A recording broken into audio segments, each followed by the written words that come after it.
জীবন কতই সুন্দর। কিন্তু আসলে উপলব্ধি করার জন্য মন মানসিকতা দরকার। নিজের মতো করে ভালো থাকুন। তাহলে দেখবেন যে আসলে আপনার আশেপাশে সবকিছুই আপনার খুব ভালো লাগছে।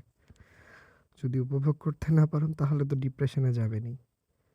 আর আপনার ডিপ্রেশন থেকে বের হওয়ার সমাধান আপনি নিজেই। সৃষ্টিকর্তার উপর ভরসা রাখুন। বেশি, বেশি সৃষ্টিকর্তাকে ডাকুন। নামাজেই রয়েছে প্রশান্তি। সো দেখা গেছে আমাদের পবিত্র আল কোরআনে আমাদের সমস্ত কিছু বাতলে দেয়াই আছে। জাস্ট সে অনুযায়ী আল্লাহর হুকুম, আহকাম পালন করে জীবনকে যদি উপভোগ করা যায়, তাহলে আলহামদুলিল্লাহ সব মিলে খুব চমৎকার থাকা যায়।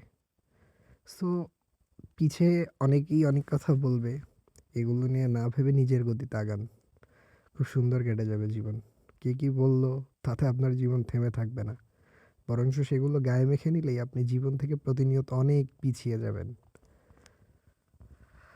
তো যাই হোক উপভোগ করুন।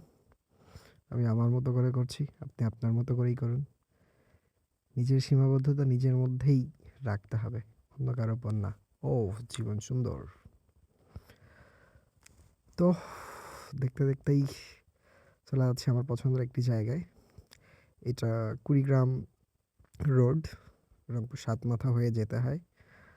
রাস্তা চমৎকার সুন্দর এবং আশেপাশের যে ভিউ তা আপনাকে মনোমুগ্ধ করতে বাধ্য হবে ইনশাআল্লাহ।